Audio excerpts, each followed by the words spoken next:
Hi everyone, welcome to the lecture. आज के इस लेक्चर में हम पढ़ेंगे रेस्पिरेशन के बारे में, उसके मैकेनिज्म के बारे में, रेगुलेशन के बारे में और जो फैक्टर्स उसे अफेक्ट करते हैं उसके बारे में। ठीक है, तो आइए आज का लेक्चर हम स्टार्ट करते हैं।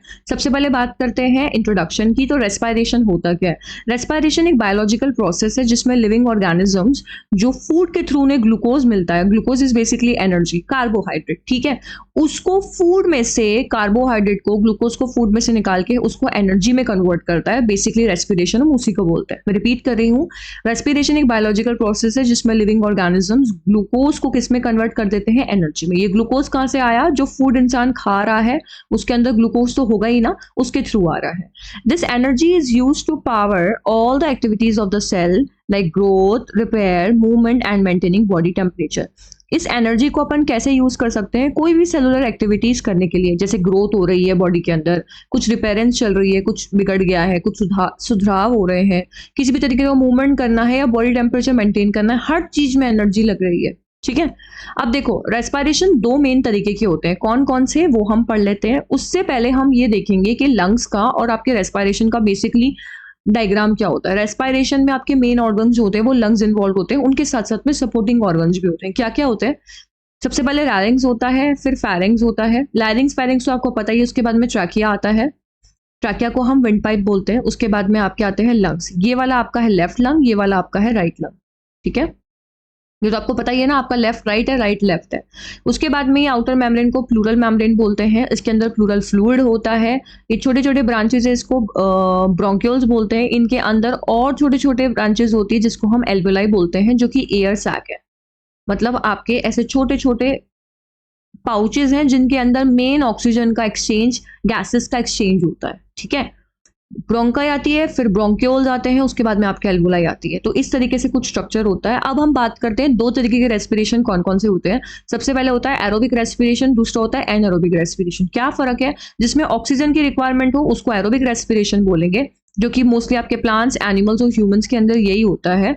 अगर हम वर्ड इक्वेशन की बात करें तो जो फूड से आपने ग्लूकोज लिया है उसके साथ में ऑक्सीजन जो आपने इनहेल करी है, ये दोनों मिलके क्या बनाएंगे? कार्बन डाइऑक्साइड, वाटर और एनर्जी का फॉर्मेशन करेंगे। ठीक है, उसके बाद में ये सबसे मोस्ट एफिशिएंट फॉर्म होती है आपकी रेस्पिरेशन की, सबसे सही फॉर्म होती है।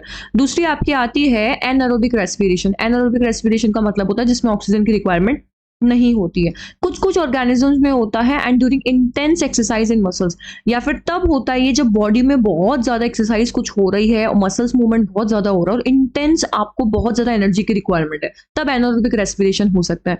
ह्यूमंस में एक्सरसाइज के दौरान क्या होता है? ग्लूकोज से लैक्टिक एसिड में कन्वर्ट होता है, कुछ अमाउंट में आपके एनर्जी का फॉर्मेशन होता है। ये लेस एफिशिएंट होती है, मतलब इतनी एफिशिएंट नहीं होती, इतना सही नहीं है।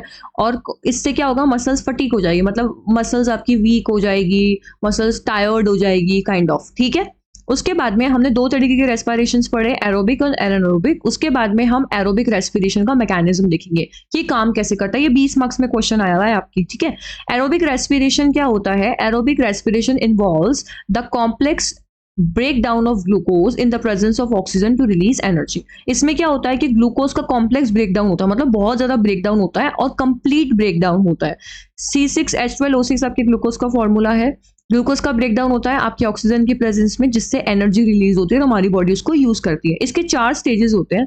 सबसे पहले ग्लाइकोलाइसिस होता है, फिर पायरुवेट ऑक्सीडेशन या फिर लिंक रिएक्शन होती है, उसके बाद में क्रैब साइकिल होती है या फिर सिट्रिक एसिड साइकिल होती है, और उसके बाद में आता है आपका इलेक्ट्रॉन ट्रांसपोर्ट चेन ETC या फिर ऑक्सीडेटिव फॉस्फोलाइरेशन। ये जो आपकी साइकिल्स है बायोकेमिस्ट्री में सेकंड ईयर में आई है, आप अभी सिर्फ नाम याद रखें और थोड़ा थोड़ा मैं आपको इसके बारे में बताऊं। ठीक है, तो 4 तरीके से आपका मैकेनिज्म होता है एरोबिक रेस्पिरेशन का। Number 1 glycolysis. ये कैसे होता है वो पढ़ लेते हैं।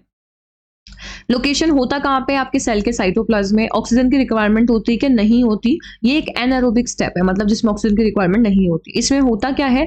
जो ग्लूकोज का मॉलिक्यूल होता है जिसमें 6 कार्बन होते हैं, C6H12O6 होता है ना, जो 6 कार्बन होते हैं वो स्प्लिट होते हैं आपके 2 मॉलिक्यूल्स में, पायरुवेट के। मतलब कि अगर आप 6 को डिवाइड करोगे तो 3 में डिवाइड होगा ना, तो पायरुवेट बन जाएगा, 3 कार्बन एटम या फिर मॉलिक्यूल। उसके बाद में this process involves multiple enzyme control reaction. इस प्रोसेस के अंदर बहुत सारी ऐसी स्टेप्स होती है जिसमें एंजाइम्स का कंट्रोल रहता है पूरा, मतलब एंजाइम्स पूरा काम करा रहे हैं। एंजाइम्स आपको पता है रेट ऑफ रिएक्शन बढ़ाते हैं, तो सेम वही यहाँ पर होता है। इस प्रोसेस में 2 मॉलिक्यूल्स आपके ATP के यूज होते हैं पर बनते कितने हैं? 4। कोई भी प्रोसेस हो रहा है तो उसमें एनर्जी तो लगेगी ही ना, तो 2 मॉलिक्यूल्स एटीपी के लग रहे हैं तो 2 बन रहे हैं, तो इसका मतलब नेट गेन कितना हुआ? टोटल 4 बने जिसमें से 2 आपने यूज कर लिए, तो 4 - 2 कितना होता है? 2। तो ओवरऑल आपको बचा कितना? 2 एटीपी के molecules. 2 NADPH are also produce. Electron carriers होते हैं आपके NADP, NADH, वो भी बनते हैं। कितने? 2 बनते हैं। आई होप ये आपको समझ में आया होगा। उसके बाद में इसकी समरी देखते हैं कि जो आपके ग्लूकोज होता है वो टूट के 6 कार्बन से 2 पायरुवेट बनाता है। उसके बाद में आपके 2 एटीपी नेट बचती है, 4 बनती है जिसमें से 2 यूज हो गई तो 2 बच गई, और 2 आपकी NADH बनेगी। ठीक है, ग्लाइकोलाइसिस सबसे फर्स्ट और कॉमन स्टेप्स होता है, चाहे आपका एरोबिक रेस्पिरेशन हो या एनारोबिक रेस्पिरेशन हो। ठीक है, इसमें आपके माइटोकॉन्ड्रिया की रिक्वायरमेंट नहीं होती है। उसके बाद में दूसरा आपका था पायरुवेट ऑक्सीडेशन या फिर लिंक रिएक्शन। आपने ये स्टार्टिंग में पढ़े थे, कहाँ गया? ग्लाइकोलाइसिस कंप्लीट हो गया हमारा। उसके बाद में पायरुवेट ऑक्सीडेशन या फिर लिंक रिएक्शन क्या होती है, हम ये पढ़ रहे थे। अब देखो इसका लोकेशन क्या है? माइटोकॉन्ड्रियल मैट्रिक्स, मतलब माइटोकॉन्ड्रिया के अंदर जो मैट्रिक्स होता है वहां पर ये होता है। ऑक्सीजन की रिक्वायरमेंट होती है क्या इस प्रोसेस में? बिल्कुल होती है। इसमें होता क्या है, जो 2 पायरुवेट के मॉलिक्यूल्स आपको ग्लाइकोलाइसिस से मिले वो किस में कन्वर्ट हो गए? 2 एसिटाइल को एंजाइम ए में, मतलब एसिटाइल को ए में। समझ में आया? 2 पायरुवेट के मॉलिक्यूल जो हमें ग्लाइकोलाइसिस से मिले थे वो किस में कन्वर्ट होंगे? 2 एसिटाइल कोएंजाइम ए में। ठीक है, इस प्रोसेस में 2 मॉलिक्यूल्स आपके CO2 के भी रिलीज होंगे और यहाँ पे 2 NADH भी बनेंगे। पहले से भी 2 हमारे पास थे, अब ये और 2 बन गए हैं। ठीक है, अगर इसकी समरी की बात करें तो 2 पायरुवेट मिलके क्या बनाएंगे? 2 एसिटाइल को ए और 2 ऑक्सीजन के मॉलिक्यूल्स निकालेंगे, साथ ही साथ में 2 NADH भी बनाएंगे। थर्ड स्टेप आपका था क्रैब्स साइकिल, जिसको हम साइट्रिक एसिड साइकिल भी बोलते हैं। इसका भी लोकेशन कहाँ है? माइटोकॉन्ड्रिया के अंदर आपका होता है। ऑक्सीजन की रिक्वायरमेंट होती है क्या?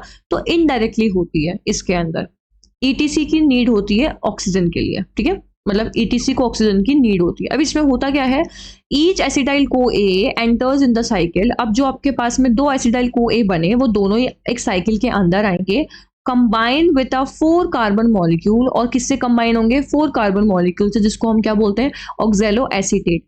और कंबाइन होके क्या बनाएंगे? सिट्रिक एसिड, जो वापस से 6 कार्बन होता है। शुरू में ग्लूकोज था, ब्रेक हुआ था ना, उसके बाद में वापस से एंड में आपके 6 कार्बन मतलब सिट्रिक एसिड बन गया।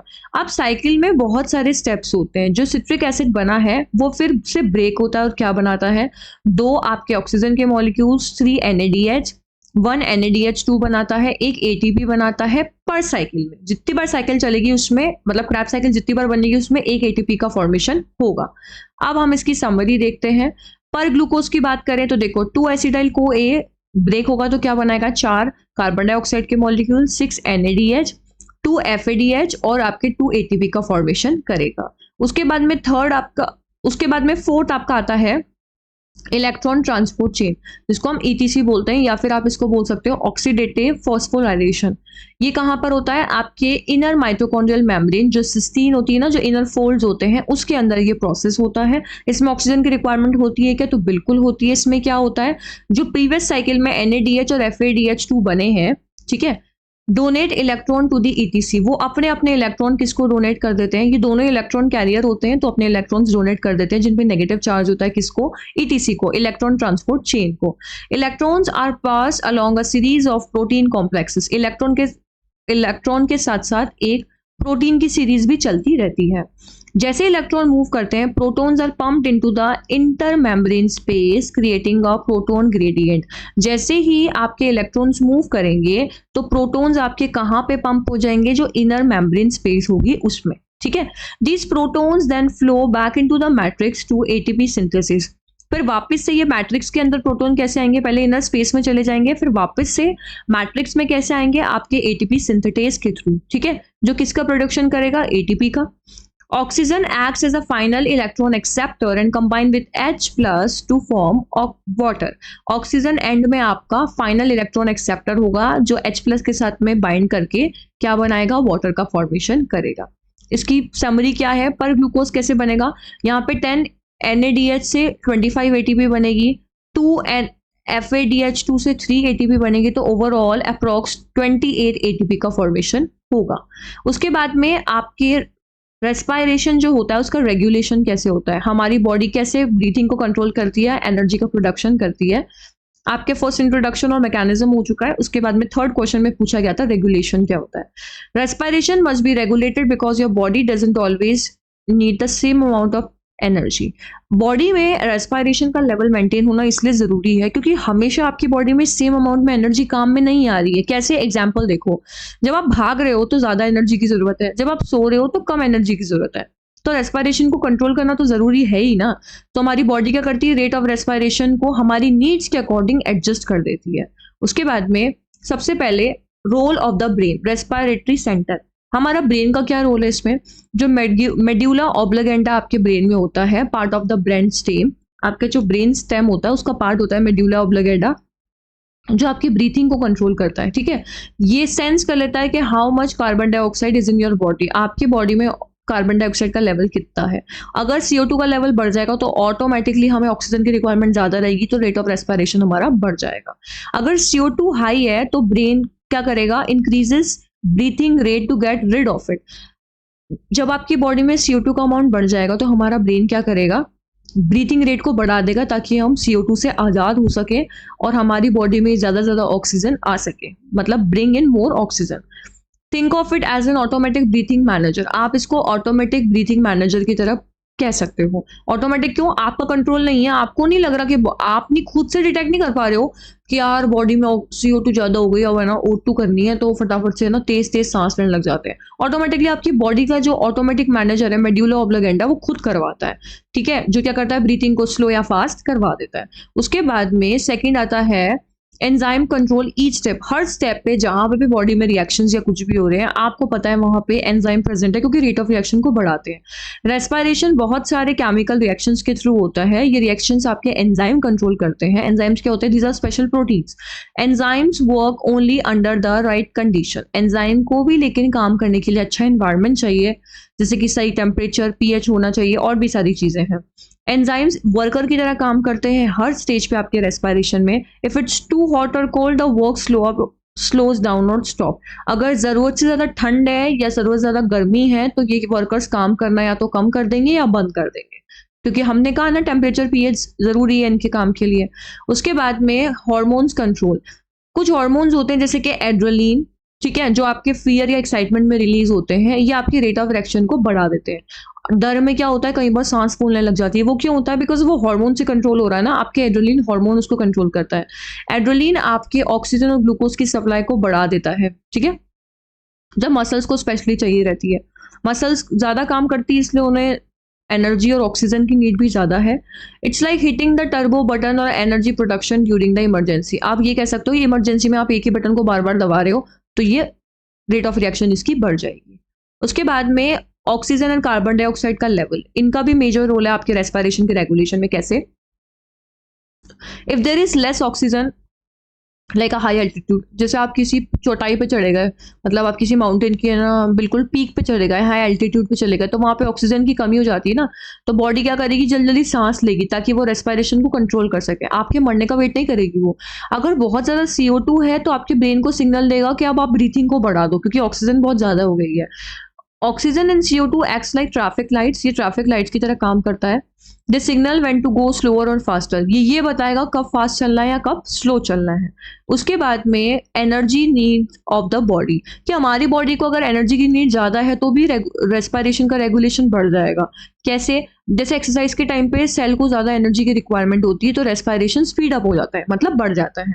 और रेस्ट के टाइम पे एनर्जी की डिमांड लो रहती है तो रेस्पिरेशन स्लो डाउन हो जाता है। तो मतलब बॉडी की जैसी नीड है उस अकॉर्डिंग ही तो काम हो रहा है।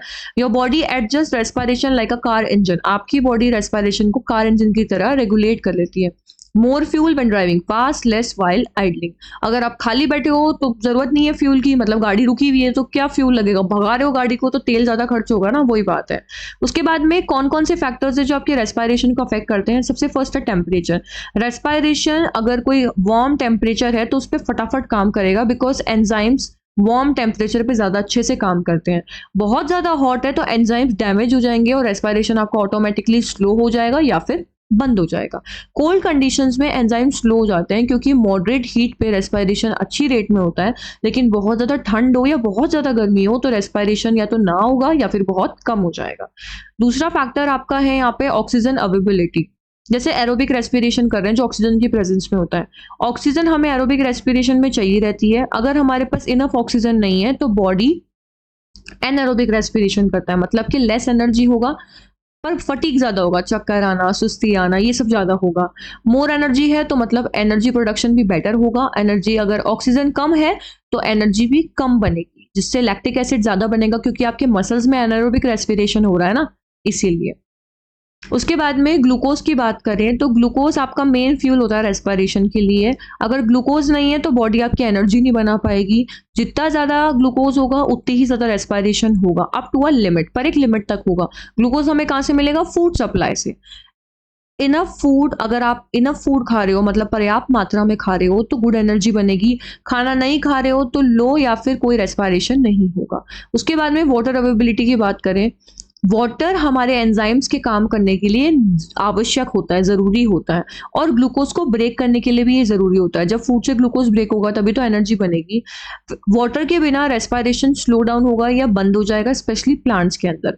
अगर इनफ वाटर है तो स्मूथ रिएक्शन चलेगी, और अगर सेल आपका ड्राई है तो स्लो रेस्पिरेशन होगा या फिर नहीं होगा। एंजाइम एक्टिविटी की बात करें, रेस्पिरेशन में हर स्टेप में आपको वर्कर की ज़रूरत है। वो वर्कर आपके एंजाइम्स हैं। एंजाइम सिर्फ एक सर्टेन कंडीशंस पे ही काम कर सकते हैं, जैसे कि थोड़ा ठीक ठीक सा, ज़्यादा गर्मी ना हो, ठीक है, पर थोड़ा वार्म टेम्परेचर हो, पीएच सही हो, टेम्परेचर सही हो, तो आपका एंजाइम चकाचक काम करेंगे और आराम से सारे काम होंगे। अगर आपके एंजाइम्स एक्टिव नहीं है तो रेस्पिरेशन प्रॉपर्ली नहीं होगा। उसके बाद में एक्टिविटी लेवल की बात करें, ज़्यादा एक्टिविटी कर रहे हैं जैसे एक्सरसाइज, मतलब आपकी बॉडी को, आपके मसल्स को ज़्यादा एनर्जी की रिक्वायरमेंट और रेस्पिरेशन की रेट बढ़ जाएगी। ये वो फैक्टर्स है जिनकी वजह से आपका रेस्पिरेशन या तो बढ़ रहा है या कम हो रहा है। अगर एक्टिविटी कम हो रही है, आप बैठे हो, सो रहे हो, तो क्या ज़रूरत है एनर्जी की? ठीक है, अभी जैसे आप सिर्फ ये कॉन्सेप्ट आप वीडियो देख रहे हो, पर मैं वीडियो को बना रही हूँ, बोल बोल के पढ़ा रही हूँ, तो मेरी बॉडी में ज़्यादा एनर्जी का यूटिलाइजेशन हो रहा है एज कम्पेयर टू यू। ठीक है, आप सोच रहे हो या रन कर रहे हो तो रेस्पिरेशन जल्दी होगा। अगर आप सो रहे हो या रेस्ट कर रहे हो तो रेस्पिरेशन स्लो होगा। ऐसे ही आप भी थिंक कर रहे हो, अभी मैं पढ़ा रही हूँ तो आप सुन रहे हो ना कहीं रेस्पिरेशन आपकी बॉडी में हो रहा है। टाइप्स ऑफ ऑर्गेनिज्म पे भी डिपेंड करता है। डिफरेंट ऑर्गेनिजम्स डिफरेंट तरीके से रेस्पायर करते हैं। जैसे यीस्ट होती है, वो एनारोबिक रेस्पिरेशन आसानी से कर सकती है। प्लांट्स एंड ह्यूमन जो होते हैं वो एरोबिक रेस्पिरेशन पे ज़्यादा प्रेफर करते हैं। तो आई होप आपको आज की वीडियो समझ में आई होगी। हमने इसका मैकेनिज्म, रेगुलेशन और हमने फैक्टर्स अफेक्टिंग देखे। Thank you so much for watching. For more such videos, like, share and subscribe. Bye bye.